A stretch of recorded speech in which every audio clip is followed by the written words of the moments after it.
Halo sobat terkasih dalam Tuhan Yesus Kristus, berjumpa kembali dengan saya di channel ini. Terima kasih teman-teman telah mendukung perkembangan channel ini dengan cara subscribe, like, comment, share. Tuhan memberkati kita. Sobat terkasih, lagi-lagi kita akan masuk dalam satu diskusi yang ilmiah yang mencerdaskan banyak orang, khususnya para polemikus, para muslim yang selama ini juga lebih dominan membahas tentang kekristenan. Nah, tugas kita adalah membukakan fakta-fakta yang ada supaya mereka agak sedikit bekerja lah. Tetapi alhasil teman-teman, mereka bukannya berbenah diri, tapi mereka malah mengamuk loh teman-teman. Nah, mari kita lihat dulu video berikut ini ya teman-teman. Jangan skip. Dengar teliti, pasang telinga dengan baik-baik. Jangan marah-marah, jangan lapor-melapor, seruduk segala macam itu. Karena orang yang mau cerdas, dia pasti menahan diri dan juga mau belajar dengan fakta-fakta yang dibukakan oleh orang lain. Ini dia videonya teman-teman. Bisa menunjukkan bahwa Islam itu memang benar. Bukan Islam itu hanya dibela oleh polisi terus kerjanya. Kalau nggak ada polisi, Islam sudah punah dari muka bumi ini ya. Silakan. Silakan, nyalakan kamera. Oke. Kenapa Nasrun kok maskeran? Oh, ngikutin Zuma. Aku tuh tidak mau bahas tentang agama aku dulu. Ini ada. Macet Nasrun. Kalau kau datang kemari sekaligus bawa sinyal. Apa yang bisa menjadi validasi itu dari? Bukan apa yang menjadi. Suaramu saja macet-macet. Gimana kita mau Apa yang bisa dengar? menjadi validasi itu? Suaramu saja macet-macet. Coba bagusin dulu sinyalmu. Silakan. Apa? Apa yang bisa menjadi validasi? Apa yang bisa menjadi validasi dari agama Kristen, Bang? Aku tidak mau bahas agamaku karena saya muslim. Apa yang menjadi Saya masih validasi? kurang ilmu. Tapi apa yang bisa jadi menjadi kau sudah validasi mengakui kau tidak punya ilmu. di agama Kristen? Jadi kau sudah mengakui bahwa kau tidak punya ilmu. Baik. Masalahnya aku Kalau Muslim begitu awam, Bang. berikan kesempatannya. Kamu sudah mengaku kalau kamu Islam awam. Apa yang bisa Berikan menjadi dulu kesempatan validasi dari- kepada orang yang mengerti agama Islam ya. Oke. Oke, baik. Terima kasih. Bukan, saya mau bertanya, Bang. Ayo silakan. Jangan kena mental dulu ya. Kaum muslimin wal muslimat, jangan kalian kena mental dulu. Belum sudah bilang, saya tidak punya ilmu tentang agama Islam. Janganlah kalian semakin memperkuat kesan bahwa agama Islam itu bisa bertahan dengan bantuan polisi. Ya. Kenapa? Karena tanpa polisi, tanpa hukum penistaan agama, percayalah teman-teman, agama Islam itu punah. Iya. Seandainya tidak ada undang-undang penistaan agama, orang bebas berpendapat tentang agama, percayalah dalam 15 tahun cuma 2 orang yang Islam, Abdul Somad sama Ari Hidayat. Iya. Yuk silakan. Silakan naik kemari, kita diskusi dengan baik. Yuk. Ini ada PP Idul Adha 2025. Yuk kita kasih naik PP Idul Adha. Teman-teman yang Kristen, sekali lagi, kalau Anda mengajukan permintaan naik, tolong turunkan ya. Kalau Anda mengajukan permintaan naik, tolong batalkan kalau Anda seorang Kristen atau kalau Anda bukan seorang Muslim.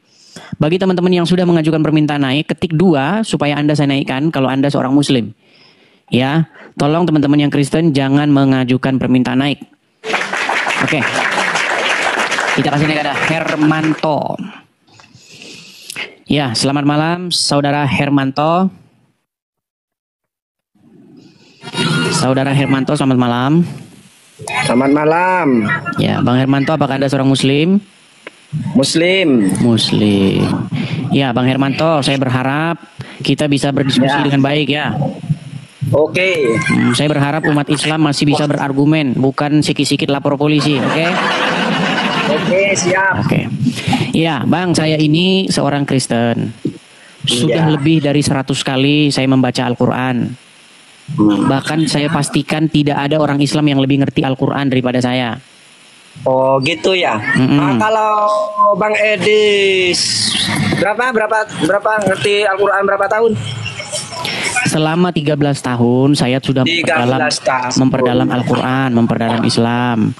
Saya mau tanya, kalau bahasa Al-Quran itu Arabnya itu Rijlun itu apa, Bang? Tuh kan kan? Bang, kita ini ada tema. Jangan lari dari tema. Tema kita ini loh. Enggak lari. Setelah saya Kalau membaca katanya Al-Quran. Bang Edis ini katanya 13 tahun. Betul. Saya mau tanya dia dalam Al-Quran. Saya mau Saya tanya. memang 13 tahun dijuluki memperdalam itu apa? Al-Quran. Nah, sekarang yang menjadi tema kita, tunjuk satu keturunan Ismail yang jadi nabi di dalam Al-Quran. Sebutkan siapa namanya. Silakan. Sebentar. Nah, Saya mau langsung tanya Bang meninggal dunia, Edis kan? dulu. Nanti saya jawab. Bang, ini pertanyaan Nanti sederhana saya nih. jawab. Pertanyaan sederhana. Ini yang paling Siapa? sederhana katanya. Oh, sulit Bang sekali. Edis ini katanya 13 Kita tahun. nggak lomba-lomba bahasa Arab. Kita tidak lomba apa bahasa Arabnya botol, Bukan lomba. apa bahasa Katanya di Arabnya Al-Quran nasi. yang 13 tahun. Kita Saya mau ngapain tanya, gitu-gitu? apa? Jangan. Yang saya pelajari itu adalah Al-Quran dan maknanya. Terjemahannya saya Ya baca. iya, saya mau tanya. Kalau Emangnya kamu orang 13 Islam baca tahun, Quran dibaca Arabnya, tapi yang ngerti artinya? Mana lebih baik 13 membaca tahun itu membaca saya ini cuma Al-Quran minimal artinya belajar apa dulu. membaca Quran Arabnya? Mana yang lebih baik? Loh, sampean itu tanya. Saya mau tanya. Nah, Ya mau kan? lari dari 13 tema. tahun. Jangan lari dari tema, Hermanto. Saya Tema nggak mau kita lari. itu adalah ini 13 tahun tunjuk itu satu lama, keturunan Bang Ismail Edis. yang jadi nabi di Quran. Silakan.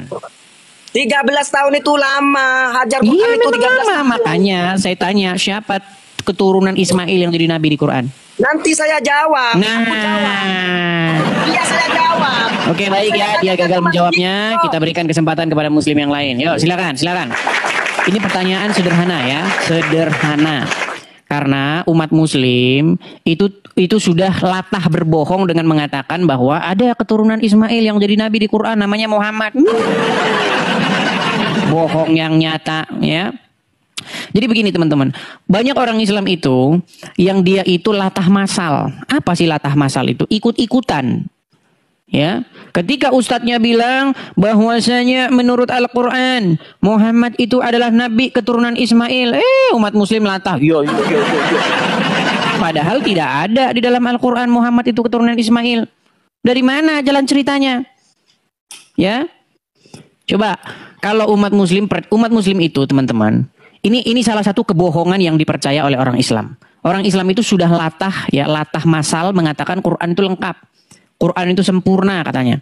Saking lengkap, saking sempurnanya yang dipakai itu bukan Quran lagi tapi hadis. Dan kitab karangan ulama. Iya. Itulah saking lengkapnya Al-Quran. Coba tanya sama orang muslim, wahai umat muslim, apakah Al-Quran kitab yang lengkap? Kitab yang sempurna? Pasti orang Islam dengan cepat menjawab, wah, yes, betul. Al-Quran adalah kitab yang lengkap. Coba tanya sama orang Islam. Coba kalau begitu siapa nabi dari keturunan Ismail? Menurut kitab hadis. Jadi kata-kata yang barusan diucapkan oleh mereka bahwa Al-Quran kitab yang lengkap itu cuma jadi omong kosong. Ya silakan ya muslim ya silakan. Bantah dong ya. Kalau muslim naik ke sini bantah. Ya kan? Berikan sanggahan. Bisanya cuman lapor polisi. Oke, ada Bima 54M72. Aduh, banyak bener namanya. Ya, muslim. Masya Allah. Saya dinaikkan loh. Saya sebenarnya cuma seru aja mendengarkannya. Selamat Muslim, malam, Bu. Bos. Iya, selamat Ya. malam. Tapi nyalakan kamera dulu. Karena saya lihat followers Anda besar ini 500.000. Ya, apakah Anda ini seorang muslim? Ya. Alhamdulillah. Seorang muslim. Bagaimana? Apakah Islam masih bisa berdiskusi? Karena selama ini saya lihat begini, Bu. Banyak orang Islam bahas agama Kristen. Contohnya siapa? Don Ditan, Irene Handono, Ari Untung, ya kan? Abdul Somad. Ya kalau saya sebutin sampai besok pagi nggak kelar-kelar. Nah, ketika orang Islam bahas agama Kristen, kami orang Kristen menjawab, menyanggah begitu. Nah, tetapi Ya, kalau sebaliknya, saya begini ya, Mas, tetapi sebaliknya, Mas, apa sih namanya Mas Edis TV. iya, Edis TV. Tetapi sebaliknya, ketika kami orang Kristen bahas agama Islam, orang Islam nggak mampu lagi menjawab. Yang ada panas, surup massal, ya, biasa demo bersilit-silit, datang ke polisi, nah begitu. Jadi wajah orang Islam itu, saya lihat mereka itu hanya mempertahankan agama Islam itu dengan bantuan polisi. Kalau nggak ada polisi, nggak ada hukum penistaan agama Islam itu udah punah begitu. Karena udah nggak ada lagi yang percaya dengan agama Islam. Nah, tema malam ini adalah tunjuk satu keturunan Ismail yang jadi nabi di dalam Al-Quran. Baik, sebelumnya Assalamualaikum warahmatullahi wabarakatuh. Saya Muslim, tetapi Tidak boleh mengucapkan salam. Menurut Muhammad, dilarang mengucapkan salam kepada non-Muslim. Oh, saya mengucapkan salam ke teman-teman yang Muslim di sini. Oh begitu, baik silakan lanjut. Ya, oke, baik ya. Oke, sebelumnya Mas Edi, saya sendiri kalau berbicara tentang ilmu Al-Quran, mungkin Mas Edi, karena katanya tadi 13 tahun ya. Betul, 13 tahun saya beramal. Ataupun menafsirkan Al-Quran itu sendiri. Luar biasa, terima kasih sebelumnya. Ya, saya sebagai seorang Muslim masih sangat kosong ilmu saya. Tetapi pertanyaan saya belum bisa menjawab ini, Mas. Pertanyaan saya malah saya ingin tahu, yang memberikan statement ataupun yang menulis hal ini, tema untuk malam ini siapa dulu? Satu keturunan Ismail yang jadi nabi di Quran. Karena orang Islam itu sudah berbohong berjamaah bahwa ada satu keturunan Ismail yang jadi nabi di Quran. Ternyata saya cari dalam Quran, nggak ada keturunan Ismail yang jadi nabi. Oke, begini ya. Kalau saya sendiri, kita harus mengartikan arti nabi itu sendiri apa. Oke, arti nabi itu baik. Sendiri apa? Baik, jadi ini pertanyaan bagus nih, karena kelihatan ibu ini cerdas ya, walaupun sayang sekali tidak mengerti agama Islam. Baik. Siapa? Tadi kan sudah mengakui, ibu sudah mengakui saya seorang awam. Belum begitu fasih, ilmu saya belum begitu tinggi seperti masnya, tetapi baik. saya meyakini agama saya. Baik. Jadi kalau kita belajar akar sebuah kata atau mencari makna secara etimologi, kata nabi itu kan sudah jadi bahasa Indonesia. Akar katanya sebenarnya asal usulnya berasal dari bahasa Ibrani, dari kata nevi, ya. Itu untuk laki-laki. Kalau untuk perempuan, neviah. Jadi nevi itu untuk laki-laki, itu tunggal satu. Tapi kalau neviim artinya nabi-nabi, banyak nabi. Nah, kalau neviah itu perempuan. Artinya apa? Artinya pelihat. Pelihat dalam pengertian dia melihat sesuatu yang disingkapkan, yang akan terjadi di masa lampau. Begitu, itu arti nabi. Nah, agama Islam itu mengambil kosakata nabi itu, tapi sayang sekali tidak mengerti artinya. Nah, makanya sekarang ketika kita cari akar kata nabi di dalam agama Islam, itu artinya berasal dari kata an-naba, yang artinya dari tempat tinggi. Dari tempat tinggi. Iya, berarti itu adalah menurut definisi agama Islam, tapi ya seperti biasa ngarang bebas. Iya. Gitu, Mas. Jadi dalam pengertiannya nabi ataupun rasul itu adalah penyampai pesan, penyampai berita. Ya, nah dari kata mana yang Mas tadi sebutkan itu bisa refer dari berbagai macam bahasa. Tetapi yang kita believe, yang kita percaya bahwasanya rasul ataupun nabi itu adalah penyampai pesan. Nah, kalau kembali lagi ke topik ataupun subjek yang Mas tulis malam ini, Tuhan menginginkan siapapun yang dia tunjuk untuk menyampaikan pesan. Betul, tetapi kita kan punya dasar kan? Artinya begini, ini kan peristiwa-peristiwa yang sudah terjadi di masa lampau nih Bu, betul? Nah, kita sama-sama, keyakinan kita sama, Tuhan menunjuk siapapun yang dia tunjuk untuk menyampaikan pesannya. Nah, sebelum kita lebih jauh, karena nanti kalau kita bahas pesannya itu beda. Pesan Muhammad dengan pesan para rasul di dalam Taurat, di dalam Injil itu berbeda 180 derajat. Bagaimana Mas bisa berkata seperti itu? Secara di dalam Al-Quran sendiri, kami mengimani bahwasanya ada kitab-kitab selain dari Al-Quran sebelum Al-Quran. Nah, ini yang jadi masalah. Begini, ketika saya membaca Al-Quran, Bu, ya, yang saya lihat di dalam Al-Quran disuruh beriman kepada kitab-kitab sebelumnya. Ya. Disuruh beriman kepada Injil, disuruh beriman kepada Taurat. Tetapi yang jadi masalah besar adalah di rumah orang Islam sekarang tidak ada dua kitab itu. Tidak ada kitab Taurat dan tidak ada kitab Injil. Yang ada adalah kitab-kitab yang datang sesudah Al-Quran. Kitab yang mengatakan bahwa di surga ada pesta, mohon maaf nih, pesta SEX. Ya kan? Mungkin ibu sebagai muslim belum pernah mendengar itu. Masnya sendiri dapat referensi itu dari mana dulu? Begini, baik. Sebelum ini ya kita bicara fakta yang nyata. Begini, saya ini punya banyak teman muslim dan saya sering sekali zaman tahun 2014 sebelum ada TikTok, saya itu datang ke rumah-rumah muslim. Nah, ketika saya datang ke rumah-rumah muslim, tidak pernah saya jumpai di rumahnya itu ada Injil ataupun Taurat. Tetapi yang ada di rumahnya itu kitab-kitab fikih, kitab-kitab hadis, kitab karangan ulama A, ulama B, ulama C. Padahal Al-Quran memerintahkan untuk beriman kepada yang sebelum Al-Quran. Begini Mas, kalau begitu yang salah itu bukan orang Islamnya yang rumah yang Mas datangin, yang salahnya itu Mas. Kenapa bisa? kita masuk ke rumah yang orang Muslim yang seperti itu, yang kurang ilmunya? Harusnya Mas dari referensi ataupun keingintahuannya Mas, harusnya Mas masuk ke rumah-rumah orang Muslim atau Muslimah yang mempunyai pengetahuan yang lebih tinggi supaya Mas bisa berdiskusi, bisa berdebat dengan baik gitu, Baik. dengan memuaskan. Baik, begini Bu, Oh, Mas, begini. Ibu kan seorang muslimah ya. Yo. Oke, sekarang saya mau tanya dengan jujur. Apakah di rumah ibu ada Taurat ataupun Injil? Kalau Injil, saya banyak saudara ya. Bukan, di rumah ibu adakah Taurat dan Injil? Tidak ada, tidak. Tidak ada. Itu fakta nyata bahwasanya umat muslim tidak menjalankan Al-Quran. Ini, justru ini yang umat muslim jalankan. Coba ya, ibu mungkin belum pernah dengar ini. Mas Karena Edi, tadi kan, nih. Tapi itu tidak usah diperdebatkan. Bukan, ini bukan, kita nggak berdebat, kita hanya sharing saja, sharing. Inilah yang dipercaya oleh umat muslim. Lihat ya, kitab ini yang dipercaya umat muslim. Nih. Kaum muslimin, tapi kata Rasulullah, kesibukan para lelaki nanti di dalam surga adalah, malu saya ceritakan ini. Mas Edis, Mau terus? Mbok ya ojo ngono. Kesibukan para lelaki yang masuk surga di surga adalah memecah perawan istri-istrinya. Stop Mas Edis. Perawan terus. Yang kayak gitu Malam nggak usah pertama disebut. dapatkan perawan istri, selesai dia perawan lagi. Gitu. Ini kitabnya, nama kitabnya. Terus, Pak. Nama kitabnya. No, itu bukan kitab, tidak ada orang Ibu Islam. ikut dengar pengajian ini. Ini khusus bapak-bapak. Kata Rasulullah, maaf ini hadisnya sahih.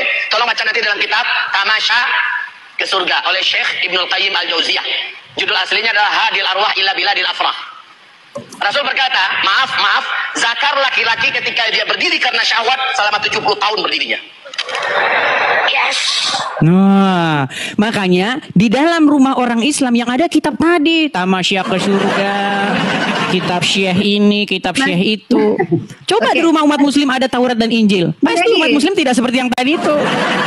Mas Edi, sepertinya saya salah ya. Saya salah masuk ke room karena the way saya untuk berdebat, mencari sesama sharing dan inspirasi ya dalam perdebatan yang membuahkan hasil yang baik itu, referensi saya bukan dengan ustadz-ustadz dia membicarakan hal-hal yang sangat fisik manusiawi kayak gitu. Ya, ini kan sangat fisik ya bentuknya ya dari yang tadi dimainkan ya recordingnya ya. Ya, itu sangat fisik dan tidak ada namanya di surga itu kita bermain fisik lagi. Kita sudah menjadi ruh pada saat kita di surga. Salah, Bu. Mau saya tunjukkan dasarnya dalam Al-Quran? Tidak. Mau Ya. saya tunjukkan dasarnya? Jadi pada saat kita sudah di surga, kita sudah bukan lagi berbentuk fisik, sudah tidak ada jasad kita. Kita Kristen. kembali lagi ke ruh. Itu paham Kristen, Bu. Loh, itu paham saya Muslim. Saya Di dalam percaya- Islam bukan itu. Baik, saya tunjukkan ayatnya. Itu ada di dalam Quran, surat nih. Ini nama suratnya ya. Di dalam Quran tertulis nih, dalam surat An-Naba. Ini surat An-Naba ya. Ya, waqa'iba atraban. Ya, coba ini sebentar saya balikkan kamera saya biar kelihatan jelas penuh. Sebentar ya, Bu ya. Nih, saya balikan. Lihat itu. Dan Allah sediakan bagi mereka kenikmatan seksual dan pemberi ketentraman hati. Bidadari surga yaitu gadis-gadis jelita berpayudara montok. Mohon maaf nih Bu. Loh, ini memang Al-Quran. Ya tidak, itu bukan Al-Quran itu. Loh, ini Al-Quran Bu dalam surat An-Naba nomor 33. Iya, ibu yang salah. No. Kita tidak mencari di sini kesalahan ataupun apa. Kita mencari Bukan, karena begini, karena tadi Ibu mengatakan di surga, di kehidupan yang akan datang itu ada, bentuknya adalah roh seperti malaikat, betul? Betul. Tidak ada lagi kegiatan aktivitas fisik seperti seksual dan lain sebagainya, betul? Sudah lebih daripada itu. Iya, sayangnya itu ajaran Kristen. Ajaran Islam bukan seperti itu. Waduh, berbahaya ini. Referensinya ini Bu, saya tunjukkan. Referensi Muslim yang Mas ambil itu referensi Muslim yang tingkat sangat dasar. Masnya salah gaul, salah main. Coba ya, kita tunjukkan surat An-Naba ayat 33 ya. An-Naba 33 saya tunjukkan Bu, supaya kita tidak jadi asumsi liar dan kita juga tidak ngarang bebas ya. Nih, saya balikkan kamera saya. Saya tunjukkan. Tadi pencet loh. Nih ya. Nih, ini An-Naba 33 Bu. Surat An-Naba 33. Nih, di dalam tafsir-tafsirnya ini banyak sekali nih tafsir Itu nih. bacanya koran. Dan Oh, perawan-perawan. Ini Tidak. gadis-gadis remaja yang mendapatkan gadis-gadis muda yang buah dadanya masih kencang ini. Mas, apakah harus dibawa pembicaraan seperti itu hanya untuk menjelekkan satu kekurangan? Saya tidak menjelekkan. Enggak. Bu Bima, ini memang benar. Ini tafsir saya tidak mengada-ada. Tafsiran Mas itu, itulah tadi saya bilang, tafsiran Mas itu masih ditafsir oleh orang-orang yang punya ilmu rendah. Waduh, apakah ini lihat nih tafsir As-Sa'idi Syekh Abdurrahman bin Nasyir ini? Tafsir itu tafsir. Manusia bisa mengartikan itu apa saja, ya. Oke, baik, kita cari bukan yang tafsirnya ya, sebentar ya. Kita cari yang bukan tafsirnya. Emangnya Mas Ini sudah pernah pergi ke akhirat sono, ke surga? Kan Muhammad, tadi kan yang bilang Muhammad tamasya ke surga. Muhammad sudah pernah ke surga. No. Nah, Muhammad yang bilang begitu dalam kitab tadi tamasya ke surga. Nih ya. Ini adalah salah satu contoh Quran Nabi di mana Muhammad ke surga itu Isra Mi'raj, Mas, ya. Di mana dia di situ banyak ilmu, banyak yang dia dia lihat, banyak kesedihan, banyak vision yang nanti dia akan lihat di akhir zaman. Itu, ya. Jadi bukan manusia perempuan-perempuan yang itu, kita belum kiamat. tapi ini ayat Al-Qur'an yang mengatakan demikian. Loh, Mas tuh penafsirannya itu yang hanya berbentuk fisik. Gitu. Ini bukan penafsiran saya tidak pernah menafsirkan ini. Berat. Loh, ini bukan penafsiran saya loh, lihat nih. Nih, ini ayat Qur'annya. Ini isi Quran, Bu. Ibu nggak mau kalah. Iya. Bukan saya nggak mau kalah. Saya bukan nggak mau kalah. Saya sebagai seorang Muslim memahami bahwasanya memang ada perkataan seperti itu, tetapi itu secara syariat. Coba ya, ini tafsir tahlili. Lalu diterangkan pula bahwa di dalam surga itu terdapat pula banyak bidadari yang cantik, montok. Nih, terus tafsir wajiz. Nih, dan Allah sediakan pula bagi mereka kenikmatan seksual dan pemberi ketentraman hati, yaitu bidadari surga, gadis-gadis cantik, jelita berpayudara montok. Mas Aris, boleh nggak saya tanya? Tujuan live stream ini sebenarnya untuk apa, Mas? Begini, Bu, saya ceritakan asal usulnya. Jadi, banyak orang-orang Islam seperti Zakir Naik, kemudian Donditan, dan banyak sekali kaum-kaum muslim yang mengatakan begini, Yesus di dalam Injil menubuatkan akan datang Nabi namanya Muhammad. Atau inti pesan mereka adalah ingin membenarkan seorang Muhammad. Nah, karena mereka berlaku seperti itu, mengatakan bahwa Yesus kami menubuatkan seorang bernama Muhammad, maka di sini saya sebagai orang Kristen saya bilang, ajarannya berbeda, bro. Berbedanya gimana? Yesus mengajarkan di kehidupan yang akan datang tidak ada kawin-mawin. Muhammad mengajarkan di kehidupan yang akan datang ada bahkan pesta. Pesta. Itu ajaran Muhammad, Bu. Yang mengatakan itu bukan saya. Mas, mungkin ya, Mas juga harus tahu di mana Nabi Muhammad sendiri mengatakan bahwasanya Islam sendiri itu terbagi oleh berbagai berapa golongan di akhir zaman itu nanti, ya. Nah, kita sendiri juga tidak tahu di mana atau apa golongan yang mana yang paling pure, yang paling benar ajarannya. Tetapi harus yang sesuai dengan Al-Qur'an. Al-Qur'an itu dibuat berapa tahun setelah Nabi Muhammad meninggal? Oh, berarti Al-Qur'an sekarang tidak valid. Enggak, saya mau tanya dulu sama Masnya, ilmunya. Lama setelah Muhammad meninggal. Berapa tahun? Menurut cerita orang Islam, Al-Quran yang ada sekarang ini dibuat oleh yang namanya Utsman bin Affan. Berapa tahun setelah Nabi Muhammad meninggal? Ya, kalau kita belajar secara sejarah sebenarnya Al-Quran baru fix itu tahun 1923 di Kairo, Mesir. Iya. Quran yang sekarang ini teksnya seragam itu baru terjadi tahun 1923. 300 tahun setelah meninggal wafatnya Nabi Muhammad SAW. Ya, taruhlah 300 tahun. Artinya, bagaimana kita bisa mempercayai itu sebagai informasi yang valid? Nih, ini contoh ya. Mungkin kan Ibu kan sudah bilang orang yang tidak begitu paham dengan agama Islam. Ini di acara sebuah televisi di Trans TV, seorang ustadz berceramah seperti ini. Perhatikan. Viral ceramah seorang ustadz selebriti Indonesia dalam acara TV agama di salah satu TV swasta di Indonesia yang dengan gamblang menyebutkan soal pesta seks. Acara ini. Oke, saya ini kan videonya langsung saja ya, videonya langsung nih. Saya udah lihat itu. Iya, enggak, biar teman-teman juga melihat nih, lihat nih ya, biar teman-teman mendengar. Coba nih. Istiqomah Islam agama. Coba nih, lihat nih. Salah satu nikmat yang ada dalam surga adalah pesta seks. Minta maaf, karena inilah yang kita tahan-tahan di dunia. Inilah yang kita tahan-tahan di dunia, dan kenikmatan terbesar yang diberikan Allah Subhanahu wa taala di surga adalah pesta seks. Itulah ajaran agama Islam. Ya, betul. 73 atau 73 ya? 72 bidadari. Itulah kenapa banyak jihadis. Ngapain ngomongin bidadari nanti? Di dunia aja udah banyak bidadari. Nah, itulah makanya saya bilang ajaran Islam, Bu. Nah, menurut Muhammad, wanita-wanita kebanyakan masuk neraka, penghuni neraka. Makanya, gimana? Kita santai aja di sini. Iya, santai saja. Maksudnya begini, kalau umat Islam mengatakan bahwa Yesus kami menubuatkan Muhammad, maka kami sebagai Kristen, kami umat Kristen akan menjawab, nggak mungkin Yesus kami menubuatkan orang seperti Muhammad, karena ajarannya soal, saya malu ngomong kayak begitu di hadapan ibu, ajarannya soal SEX. Mas Edis, ini kalau saya ya. Kalau saya sangat paham dan saya tidak tahu kalau ini bisa diterima ataupun tidak. Kalau saya, keimanan itu berasal dari ruh yang suci, ya. Sedangkan agama itu adalah sebagai petunjuk kita bagaimana kita itu masuk ke dalam jalur yang benar. Bagaimana cara kita berterima kasih, bersyukur, memuji Tuhan kita, menunjukkan rasa terima kasih kita kepada Tuhan. Tapi itu mustahil dicapai kalau seseorang itu percaya agama Islam. Loh, kenapa tidak? Karena begini, tidak mungkin seseorang itu menjadi baik, tapi di detik yang sama dia percaya agama Islam. Mas, terkadang gini Mas Edis, keyakinan itu tidak membutuhkan suatu akal logika yang terlalu berlebihan. Tapi begini, yakin saja. Kita yakin suami, jangan jauh-jauh deh ke Tuhan. Kita yakin suami kita setia, yakin. Oke, sekarang masalahnya begini. Islam itu bukan yang keluar dari mulut saya, bukan yang keluar dari mulut ibu. Tapi Islam itu adalah apa yang diajarkan oleh Muhammad, betul?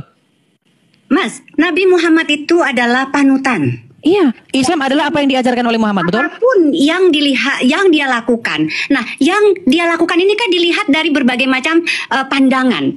Penglihatan orang yang berbagai macam ya pada saat itu. Bisa saja mereka mentafsirkan lain. Bisa saja pengertian dari satu orang dan satu orangnya lain, dari para sahabatnya itu pun lain gitu loh. Baik. Ya, kalau ini kira-kira bagaimana? Apakah kita di sini masih berlainan di sini? Ini adalah ajaran agama Islam nih.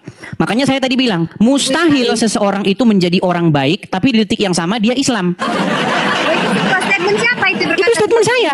Itu statement saya. Kalaupun ada, saya percaya banyak orang yang KTP-nya tertulis Islam, tapi dia baik. Teman-teman saya, keluarga saya di KTP-nya Islam, tapi dia orang baik. Karena apa? Karena dia tidak menjalankan ajaran agama Islam. Seandainya dia menjalankan agama Islam, dia akan jadi orang jahat. Nih, saya tunjukkan. Bagaimana jika orang Islam menjalankan ajaran agama Islam? Nih, saya balikkan ya. Perhatikan. Nih, saya tunjukkan. Perhatikan. Sebentar, agak sedikit blur. Nih, ini hadis, nomor hadisnya ini, ya, dari Abu Hurairah radhiyallahu anhu, Rasulullah SAW bersabda, janganlah kalian memulai salam kepada Yahudi dan Nasrani. Apabila kalian bertemu dengan salah satu dari mereka di jalan, maka desaklah ia ke jalan yang sempit. Ini ajaran Islam. Kalau ketemu dengan orang Yahudi, orang Nasrani di jalan, desak mereka, persempitlah jalan mereka. Makanya saya tidak heran kalau ada orang Kristen di jalan, ada orang Islam pasti dibubarin ibadahnya. Makanya saya bilang, ini ajaran orang Islam. Makanya saya bilang, mustahil seseorang menjadi Islam di detik yang sama dia jadi orang baik. Nggak pernah. Oke, ini hadis siapa? Nggak tahu saya itu hadis dari mana. Nah, makanya tadi saya bilang, Bu Bima, yang membuat Ibu Bima masih Islam adalah karena Ibu Bima tidak mendalami agama Islam. Seandainya Ibu mendalami agama Islam, saya yakin besok pagi Ibu tidak jadi orang Islam lagi. Tidak ada. Saya sampai mati tetap akan memeluk agama Islam. Saya maklum karena Ibu tidak memperdalam agama Islam. Kata siapa? Buktinya tadi Ibu sudah mengakui saya masih minim ilmu, betul? Ya kalau ilmu kan kita harus banyak belajar. Iya, artinya Ibu Bima kurang memperdalam agama Islam, betul? Nah, itulah sebabnya Ibu masih Islam. Saya percaya Ibu orang baik. Saya percaya secara garis besar Ibu orang baik. Karena apa? Karena Ibu tidak menjalankan agama Islam. Seandainya Ibu menjalankan agama Islam, tidak boleh berteman dengan orang non-muslim. Sekarang saya tanya Bu, saya percaya Ibu walaupun di KTP Islam, tapi Ibu kalau memberi makan orang, saya yakin nggak pandang bulu. Mau Kristen, mau Buddha, mau Hindu, kalau Ibu punya makanan pasti Ibu kasih tetangga, betul? Ya. Tapi sayang sekali itu bukan ajaran agama Islam. Siapa? Lu saya tunjuk lagi nih, berat ini teman-teman. Saya akan tunjuk lagi. Mas itu tak cari referensinya itu ke Ustadz Nu bener atuh. Ini adalah ajaran agama Islam. Saya tunjukkan lagi hadisnya ya. Tuh, aku udah pernah belajar cah itu. Nah, Salah ini makanya saya bilang kenapa ibu masih Islam, karena ibu tidak memperdalam agama Islam. Nih, saya balik kamera saya. Saya tunjukkan lagi nih. Ini kalau jadi orang Islam. Mas Edis ini manipulatif ini Mas Edis. Tidak nih. Dari hadis riwayat Abu Daud, Ahmad, Ibnu Hibban, Ad-Darimi ini. Ya dikatakan begini, dari Abi Sa'id Al-Qurdi radhiyallahu anhu bahwa bahwa Rasulullah SAW bersabda, janganlah kamu berteman kecuali dengan orang mukmin dan jangan pula seseorang memakan makananmu kecuali orang yang bertakwa. Mas, udahlah Mas itu makanya kalau memang benar mencari ilmu keislamannya itu, pergilah ke Islam ataupun tokoh-tokoh ataupun ustadz-ustadz, guru-guru yang memang sudah tinggi ilmunya. Sudah saya lakukan. Ada KT. Sudah Bu, aku ini udah belajar agama Islam itu sangat dalam sekali. Udah KT sekali ngomong sama biasa baik kau itu udah KT kau tuh. Aku Islam, aku paham. Udah. Tapi begini Bu Bima. Pertama-tama saya mengatakan ada dalilnya, ada dasarnya. Saya tunjukkan di layar. Dalil kau tuh dalil kacang itu udah KT. Nah, ini dia masalahnya. Yang kau pakai itu ini namanya sifat-sifat begini Bu Bima. Ini namanya sifat-sifat menolak kenyataan. Kita tidak boleh seperti itu. Fakta adalah fakta, tidak boleh kita menolaknya. Nggak gini kan, tadi kan kamu udah, Mas Edis kan udah tahu tuh, dasar basicnya sendiri, Islam sendiri kan ada 73 golongan. Ya, jadi Mas Edis sendiri melihatnya itu di mana dulu gitu loh. Gini, kenapa saya katakan Ibu Bima adalah termasuk 72 golongan yang sesat? Kenapa? Pertama, karena satu, tidak menggunakan dalil. Ya kan, sedangkan saya itu menggunakan dalil-dalil. Contoh, surat An-Naba ayat 33. Bahwasanya orang bertakwa pahala ya hadiahnya adalah gadis-gadis yang berpayudara besar. Itu Al-Quran yang mengatakan. Lalu janganlah makananmu dimakan oleh orang kecuali orang yang bertakwa. Janganlah kamu berteman kecuali dengan orang muslim. Ya, saya tidak sepaham dengan itu. Masalahnya itu ajaran agama Islam. No. Makanya sudah saya bilang mustahil seseorang menjadi Islam di detik yang sama dia jadi orang baik. Kalaupun ada orang Islam yang baik itu karena dia tidak menerapkan ajaran agama Islam. Apakah kita penting memperdebatkan suatu kata-kata yang dibuat oleh manusia sendiri sehingga mengenyampingkan yang namanya kesucian ruh kita sendiri?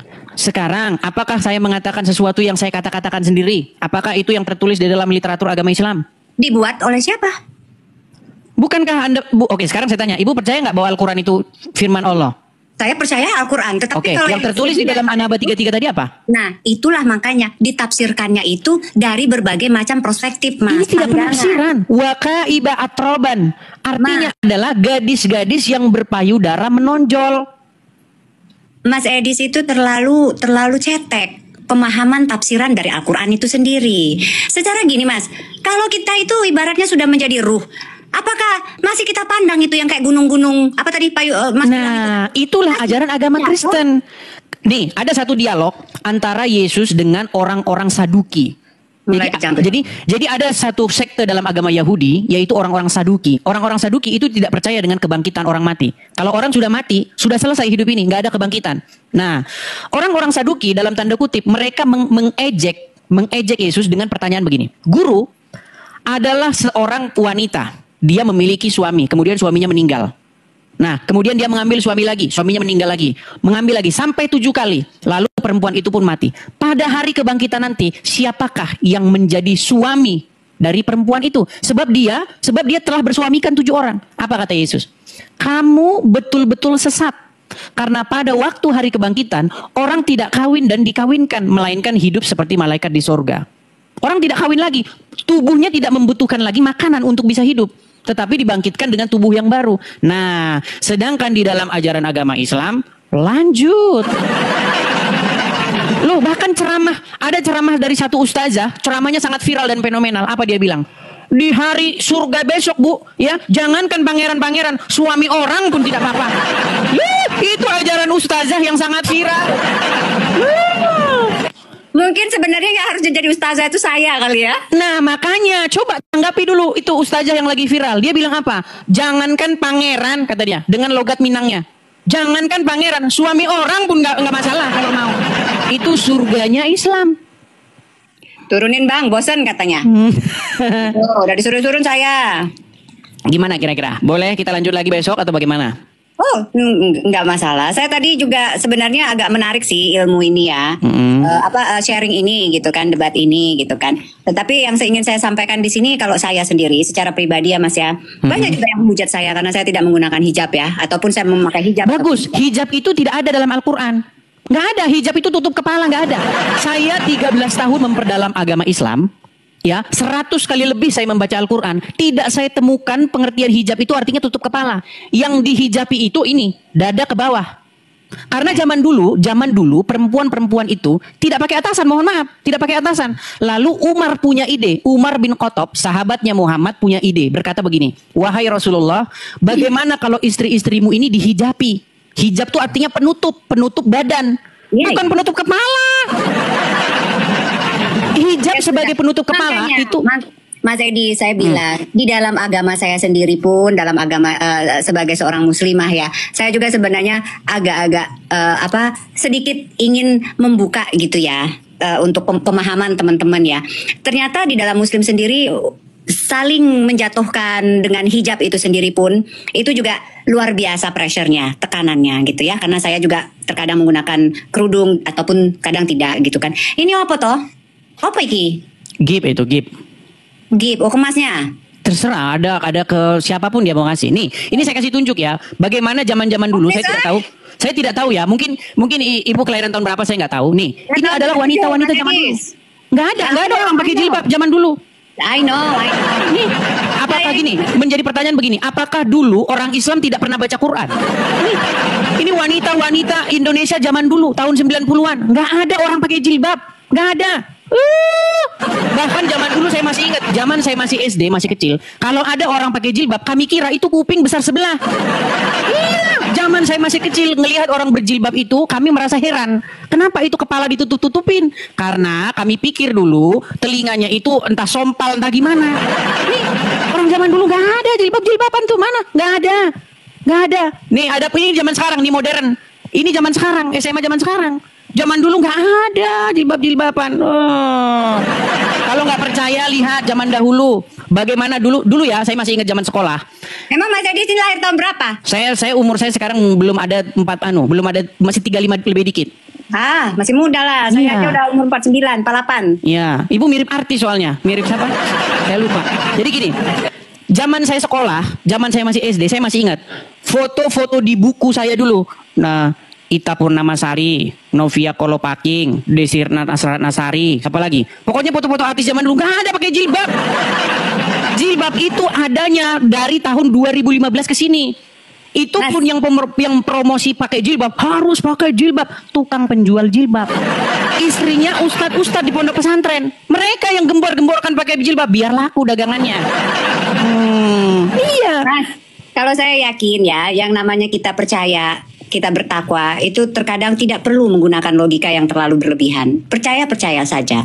Tapi karena itu sayangnya ajaran agama Kristen. Di dalam ajaran agama Kristen, apa yang pernah ditanya kepada Yesus? Guru, hukum apakah yang terutama? Apa kata Yesus? Kasihilah Tuhan dengan segenap hatimu, dengan segenap kekuatanmu, dan dengan segenap akal budimu. Dan kasihilah sesamamu manusia seperti dirimu sendiri. Pada kedua hukum itulah semua hukum tergantung. Amin. Semua hukum digantungkan kepada itu. Tapi sayang, kalau ibu masih beragama Islam, apalagi menjalankan agama Islam, mustahil ibu mengasihi sesama. Tadi kan sudah saya bacakan. Menurut ajaran agama Islam, jika kamu bertemu dengan orang Wahyudi dan orang Nasrani di jalan, desaklah mereka ke jalan yang sempit. Jangan seperti itu, digede-gedein banget. Tapi itu kan memang benar. Cobalah kalau misalnya di negara-negara yang muslimnya minoritas, orang muslim yang digencet habis-habisan. Di mana? Tidak benar. Mana? Coba tuh pergi ke Paris tuh, semua orang Islam yang menggunakan dengan saya sudah pernah di Paris, saya sudah pernah ke Prancis, nggak ada di situ kayak begitu, nggak ada. Nggak ada. Tidak ada. Seperti yang ibu katakan tidak benar. Oh, saya tidak terguncang, Mas. Ini ya, maaf saya baca. Saya tidak terguncang. Saya pun paham tentang sedikit ilmu kasih Tuhan ya. Kudus. Saya sedikit paham itu ya. Dan saya menyikapi semua perbedaan itu diambilnya bukan di perbedaannya, tetapi apa yang mempersatukannya. Itu saja. Ya, tetapi masalahnya jika ibu masih Islam atau menerapkan ajaran Islam, mustahil bersatu. Karena Muhammad itu membawa permusuhan. Bahkan di dalam hadis dikatakan, kiamat tidak akan terjadi sampai sebelum kaum muslimin membunuh. Loh, itu fakta loh. Apa? Saya pakai kata sensor karena nanti ini kan tahu kan TikTok kan banyak kata-kata yang disensor. Iya. Maksudnya membunuh NUH. Ada hadisnya, kiamat tidak akan terjadi sampai kaum muslimin membunuh orang-orang Wahyudi. Makanya ajaran agama Islam ini sebenarnya ajaran kebencian kepada kaum Wahyudi. Loh, Tidak ada itu. Saya mengatakan begitu, saya nggak berani asal-asal loh. Saya itu mengatakan begitu karena ada dasarnya. Nih, saya tunjukkan lagi hadisnya ya. Nih, kiamat tidak akan terjadi sehingga seorang muslim itu membunuh orang-orang Wahyudi. Nih, saya tunjukkan lagi. Udah, Mas itu ngambil referensinya itu di tempat yang salah. Lihat ya. Jadi nih artinya ini sabda Rasulullah nih. Hari kiamat belum akan terjadi sampai kaum muslimin memerangi bangsa Wahyudi. Mereka diserang oleh kaum muslimin hingga bersembunyi di balik batu dan pohon. Namun batu maupun tumbuhan itu berkata, wahai kaum muslimin, wahai hamba Allah, di belakangku ada Wahyudi, kemari dan bunuhlah dia, kecuali pohon gorkot. Nih, jelas, kecuali pohon gorkot, karena mereka adalah pohonnya Wahyudi. Makanya banyak orang-orang muslim yang sangat merindukan yaumil akhir. Mereka akhirnya apa? Dibunuh orang-orang Wahyudi. Ajaran kebencian, Bu. Ini kok pada sibuk banget ngomongin 27K ini kenapa? Karena saya ada di sini jadi 27K gitu. Tidak juga. Mereka menonton ketika diskusinya lawan muslimnya itu tidak suka kejang-kejang begitu. Baik. Oh, gitu. Seperti Ibu. Ketika Ibu bicara fakti seperti ini ya, sopan ya, berargumen, tidak mencak-mencak, tidak marah-marah. Ini menjadi percakapan yang berbobot, berisi. Oh, begitu. Gitu loh. Ya sudah. Karena selama ini yang naik ke sini itu muslim-muslim yang parah. Marah-marah, ngamuk-ngamuk, kesetanan, surup, kejang masal, berbusa-busa. Itu. Yang naik ke sini kayak begitu terus. Wajah orang Islam di sini sudah digambarkan seperti itu. Bisanya marah, ngamuk. Berargumen nggak mampu. Iya. Kalau saya sendiri ya Mas ya, saya senang dengan diskusi seperti ini. Tetapi bagaimanapun itu tidak akan pernah merubah keyakinan saya. Ya, gini, artinya tidak mungkin membalikkan semudah membalikkan telapak tangan. Ibu sudah dari kecil, sudah dididik bahwa Islam itu agama yang benar, begini-begini. Tidak mungkin membalik itu mudah sekali. Pasti nanti ada yang namanya proses. Proses berjalan, nanti ibu akan mendalami sendiri, baca sendiri. Makanya kalau seorang menjadi muslim, maka dia lambat laun akan mirip seperti Muhammad. Karena Muhammad suri toladan. Loh, di dalam agama Islam Muhammad itu contoh, sampel, contoh suri toladan terbaik. Yeah. Muhammad menikahi anak di bawah umur namanya Aisyah. Loh, kan ibu kan belum tahu. Tahu dong, saya tahu. Nah, tapi bagaimana kita dapat mencontohnya? Jangan disamakan antara climate di zaman dahulu, samakan dengan situasi kondisi climate di zaman sekarang. Kalau demikian begini, coba berikan saya satu orang di zaman Muhammad yang juga menikahi anak di bawah umur. Nggak ada, cuma Muhammad sendiri pelakunya.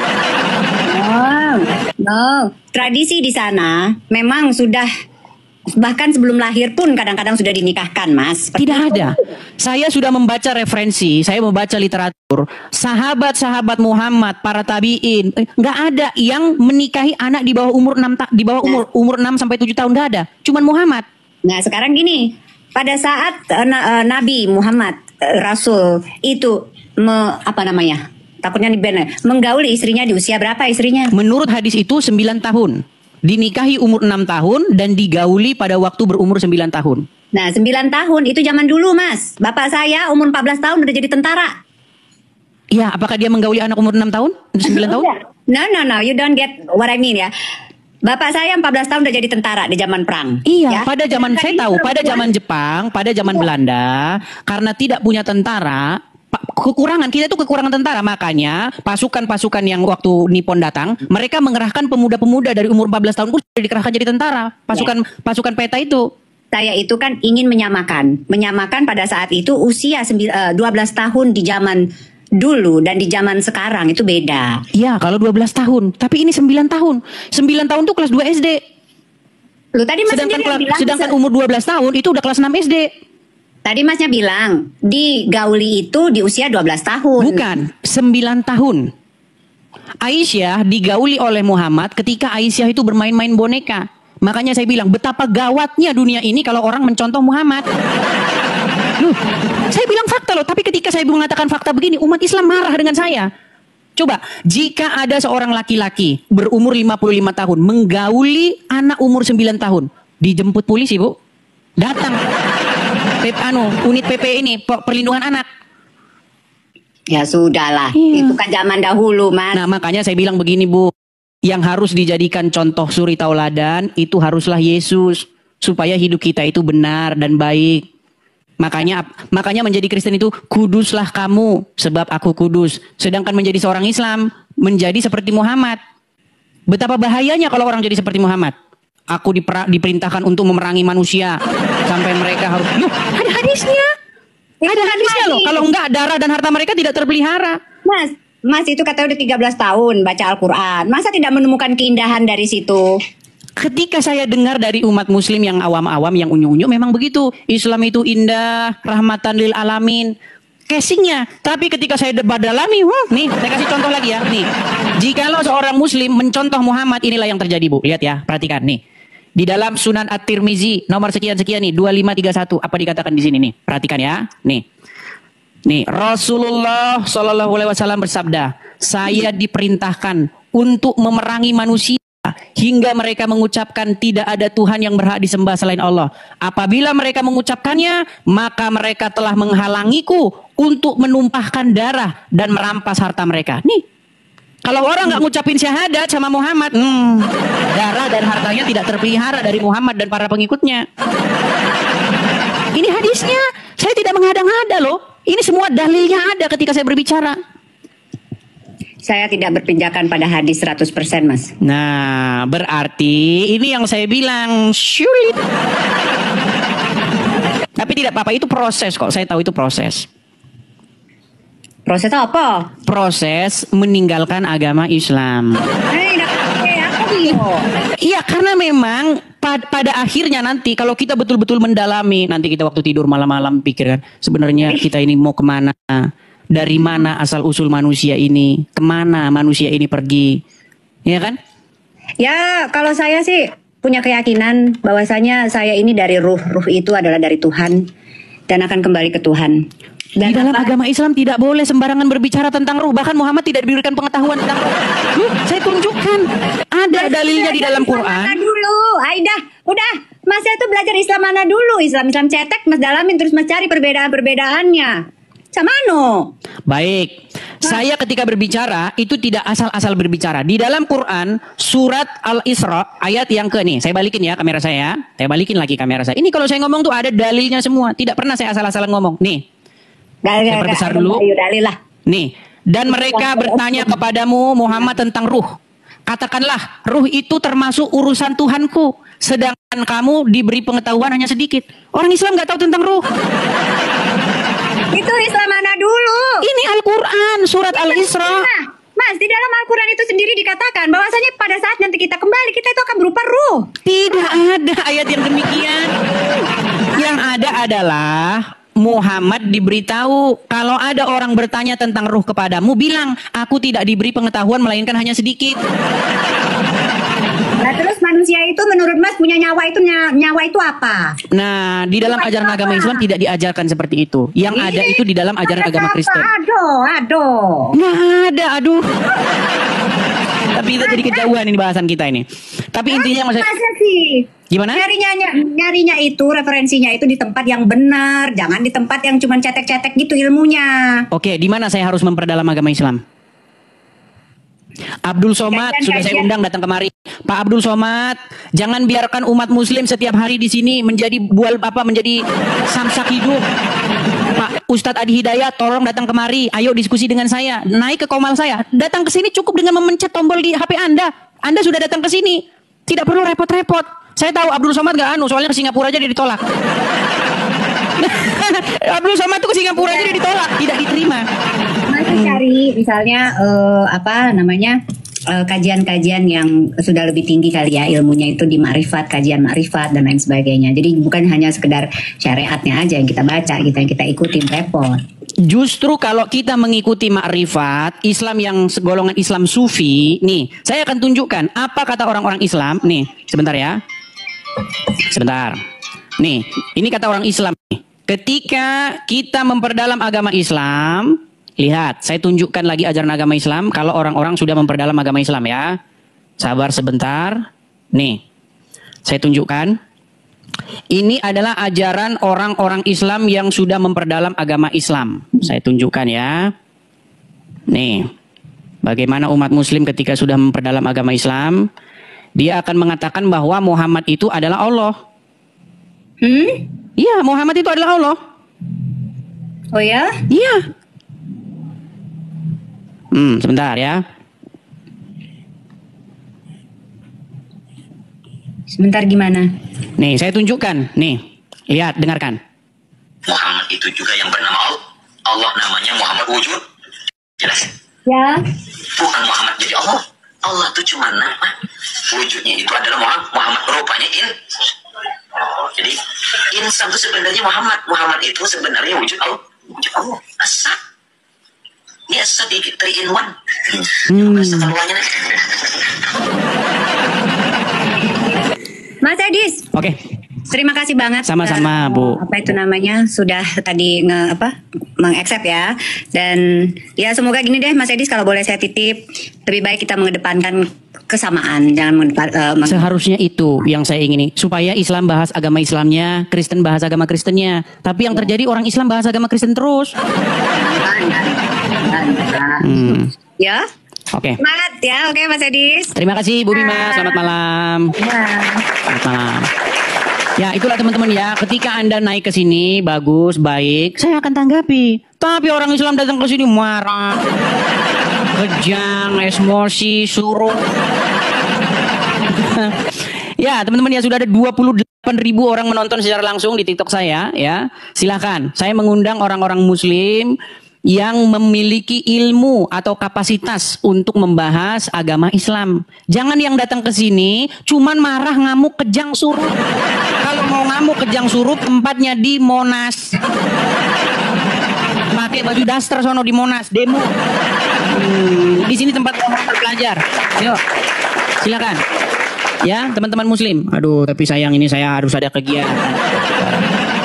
Saya ada kegiatan nih teman-teman. Bagaimana? Kalau kita lanjut. Mau terus saya harus ada kegiatan nih teman-teman, karena ya bagaimana ya teman-teman ya, bagaimana lanjut teman-teman ya. Ini ada 28.000 orang yang sudah menanti-nanti sebenarnya ya. Tapi tolong ya teman-teman ya, yang Muslim yang naik ke sini tolonglah yang berilmu, jangan yang datang ke sini tuh yang aduh unyu-unyu yang nggak tahu apa-apa. Yuk, oke, kita kasih naik ada Pak Tio. Ya Pak Tio, selamat malam. Halo Pak Tio. Iya macet ya, agak sedikit macet, tapi masih kita tunggu. Pak Tio. Oke, Pak Tio kita turunkan dulu karena tidak nyambung. Teman-teman, sekedar info ya teman-teman, sekali lagi teman-teman. Sekarang ini banyak akun-akun palsu, banyak ini palsu. Bang, lagumu bagus katanya. Lagu, kapan saya bikin lagu? Nggak ada teman-teman. Ya coba teman-teman, kalau infonya bukan dari saya langsung, teman-teman jangan langsung mengiyakan. Sekarang ini kok banyak sekali teman-teman yang membawa-bawa nama saya, teman-teman. Jangan begitu. Kalau kalian bikin channel, bikinlah nama kalian sendiri, ya kan? Jangan mengait-ngaitkan. Bikinlah channelmu sendiri, walaupun isinya kontennya tempat saya, tapi bikin namamu sendiri.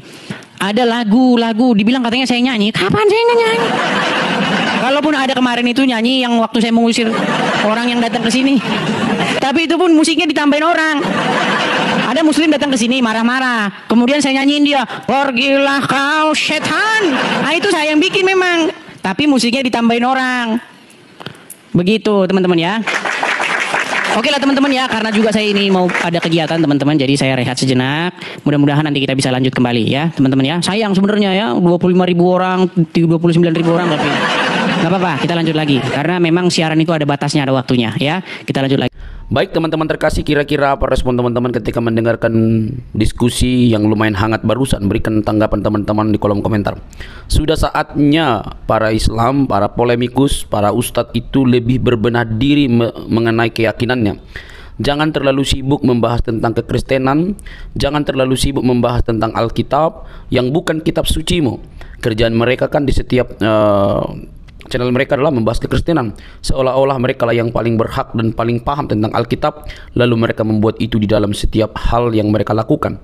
Kalau kita dengar baik-baik, mereka pintar? Enggak juga, mereka hanya pintar comot-comot lalu sama-samakan, bahkan memaksa bahwa nabinya itu dinubuatkan di dalam Alkitab yang notabene mereka sudah tuduh palsu. Tapi ketika ditanya mana yang asli, mereka sama sekali tidak dapat membuktikan akan hal itu.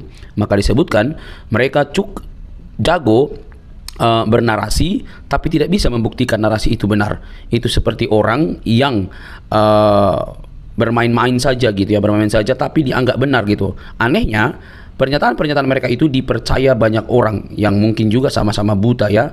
Makanya saya bilang bahwa mereka sudah saatnya berbenah diri dan mempelajari keyakinannya dengan lebih teliti, mempertanyakan segala sesuatu yang berkaitan dengan iman Islamnya, mempertanyakan moral nabinya, mempertanyakan tentang hadisnya. Benarkah seperti itu? Jangan sampai para ustadz itu lebih sibuk membahas kekristenan karena merasa aman, lalu mereka mengabaikan kitab suci mereka. Karena kalau mereka lebih kritis, maka mereka akan mendapatkan situasi yang berbeda. Karena di antara sesama mereka belum tentu cukup berani untuk membuka tabir kebenaran bagaimana itu Islam yang sesungguhnya. Karena fakta sudah terjadi bahwa ketika ada orang jujur dan mempertanyakan iman Islam, maka yang terjadi adalah mereka mendapatkan hal-hal yang kurang baik di tengah-tengah diri mereka, dan itu sudah pernah saya bahas di dalam satu topik ya teman-teman yang terkasih dalam Tuhan Yesus Kristus. Maka ketika apologetik Kristen ini mempertanyakan segala sesuatu yang berkaitan dengan iman saudara, ya jangan baperan dong, jangan kepanasan. Mungkin Anda tidak mendapatkan literatur atau Anda begitu buta, taunya hanya hafal doang, ikro dan lain sebagainya itu ya, menghafal cara penyebutannya, cara pelafasannya begitu ya. Akhirnya habis waktu, tidak lagi menemukan apakah kitab suci ini sesuai dengan fakta historis atau hanya cuma untuk diberikan lalu dihafalkan yang tak pernah habis-habisnya begitu ya. Semoga bukan demikian. Tapi faktanya teman-teman bahwa Ustadz Musnir juga sudah mengingatkan bahwa kita jangan seperti burung beo ya.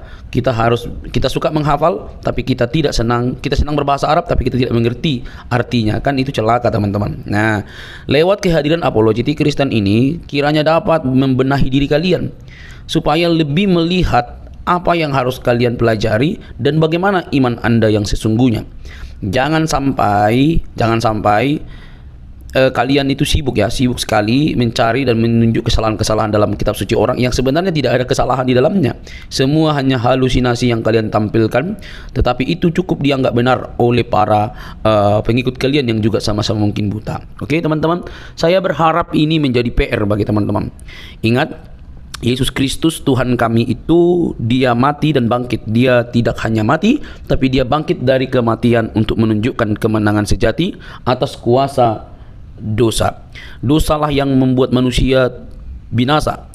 Dosalah yang membuat manusia itu kehilangan kemuliaan. Tetapi Kristus menyelesaikan hutang dosa itu dengan cara mati di kayu salib. Tentu yang disalib itu adalah kemanusiaannya, seperti kata firman Tuhan. Dia yang matinya dengan cara disalib, yaitu kemanusiaannya, bukan Tuhannya. Tuhan itu kan Tuhan itu kan pemelihara. Tuhan itu kan penguasa. Tidak mungkin penguasa bisa disalib. Tetapi yang disalib adalah tubuh dagingnya, kemanusiaannya, dan kemanusiaannya itulah bangkit. Dan siapa yang membangkitkan? Tentu Allah dan dirinya sendiri. Dia bangkit oleh atas diri sendiri dan juga Allah. Nah teman-teman yang terkasih dalam Tuhan Yesus, itulah berita Injil yang sejati, yang olehnya manusia diselamatkan, yang olehnya manusia memiliki pengharapan. Yesus datang dan mati bukan hanya untuk orang Kristen, tapi dia mati dan untuk semua orang, baik untuk Muslim, Hindu, Buddha, Konghucu, Kristen dan lain sebagainya.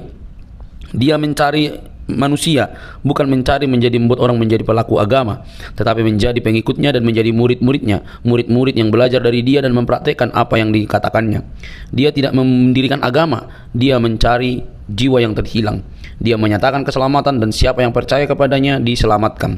Teman-teman yang terkasih, itulah sebabnya kedatangan Kristus yang pertama itu membawa harapan bagi semua agama. Kita tidak boleh ya seperti ahli Taurat atau orang-orang Yahudi yang keagamannya begitu unggul tapi mereka tidak mengenal sang kebenaran yang mereka nantikan karena berbeda pemikiran. Mereka memikirkan bahwa yang datang adalah Mesias seperti keturunan Daud dalam arti bisa membela mereka, tetapi yang datang justru yang nampaknya lemah, tetapi justru yang difokuskan oleh Allah dalam Kristus adalah keselamatan umat manusia atas dosa. Teman-teman terkasih dalam Tuhan Yesus, semoga Anda sadar, sekali lagi, kalau Anda memang tidak memahami kitab suci orang lain, jangan sok-sokan. Tapi pelajarilah kitab suci Anda. Carilah pembuktian-pembuktian yang ilmiah, termasuk arkeologi yang berkaitan dengan agama Anda.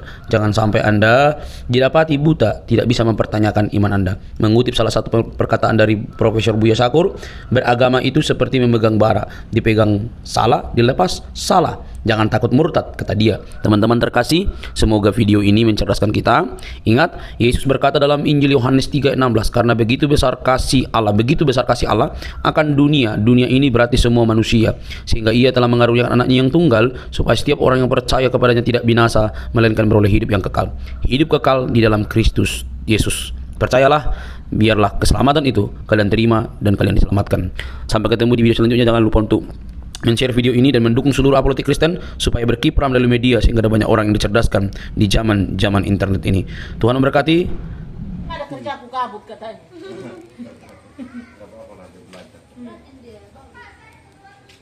Dia hanya kerja bolak-balik, nggak ada kerjaan. Dia setrika bajunya, baju rumah juga dia setrika. Gabut kan ini. Ada kerja aku kabut katanya.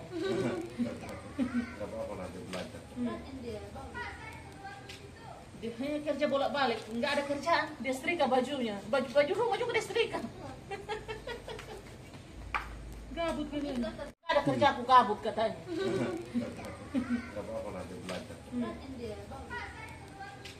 Dia hanya kerja bolak-balik, nggak ada kerjaan. Dia setrika bajunya, baju rumah juga dia setrika. Gabut kan ini.